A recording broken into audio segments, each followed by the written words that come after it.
if you remember back to last training camp, there were tons and tons of injuries, right? So obviously, no boom. God, I forgot about this. Yeah, I'm not. So Jordan Fuller was obviously one that's coming back from an injury. He's not going to be on the physically unable to perform list or anything like that.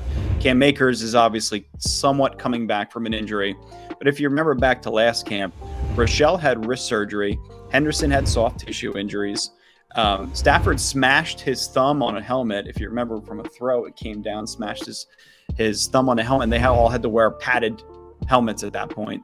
Ben Skowronek broke his arm. A'Shawn Robinson had a minor knee surgery. Jacob Harris had a sports hernia that I think kept him out a little bit of camp.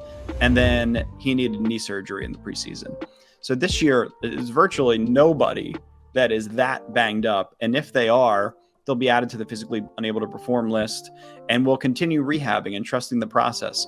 But nothing so far, and this is amazing, nothing so far that has trickled into the actual regular season. So if you had a chance to watch the latest Behind the Ground, moving on to Jordan Fuller, it talks about his ankle. And he said that the rehab with Reggie Scott and Byron Cunningham, he said he mentally feels the best that he's ever felt in his entire life as a football player.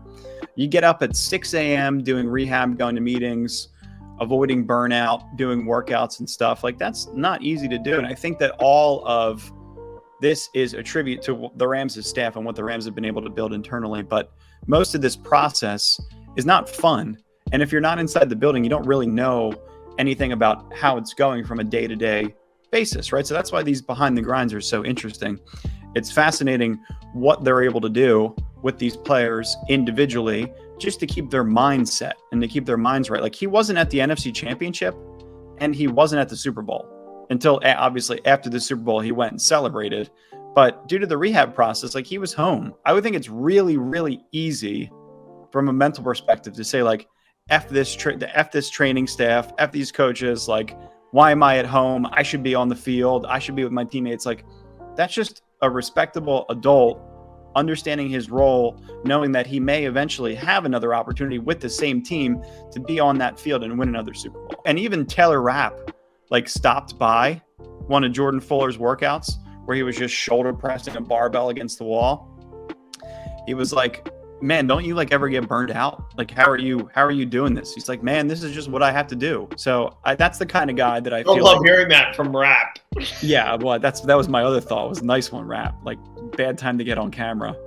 But like, Jordan Fuller can really take the next step because he was calling plays on the field for the defense when Troy Reeder got hurt. Important. Yeah, I mean, like, and when Jalen Ramsey wasn't able to call plays because he's a defensive back, he's not a middle linebacker or safety, Jordan Fuller stepped up and took on that role.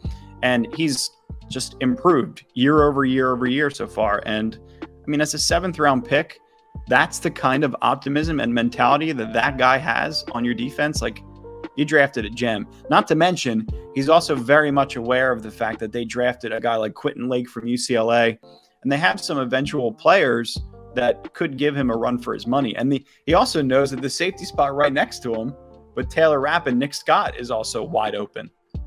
So there's a lot that he can kind of play around with if he wanted to. He seems like he's totally focused on business, and I respect that about him. I really do.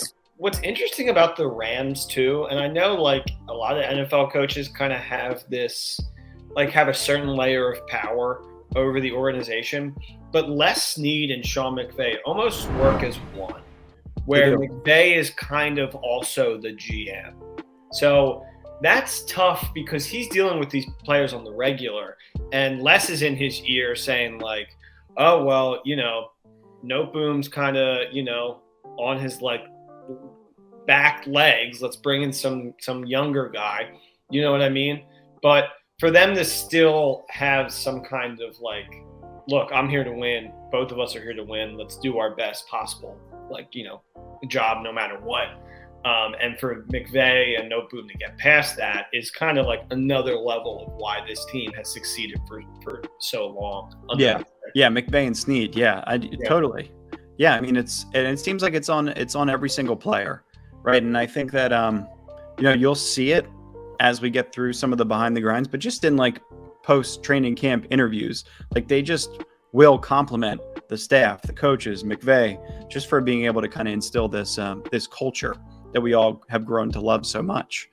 The other guy that we wanted to shout out was Joe Noteboom, as you mentioned. And the only thing I want to see, like the behind the grind for him, I want to know everything that he does. I want to know what our future all-pro left tackle for the Los Angeles Rams does in his free time. Did he watch Stranger Things? Would love to know. Did he? Does he play golf? Would also love to know that.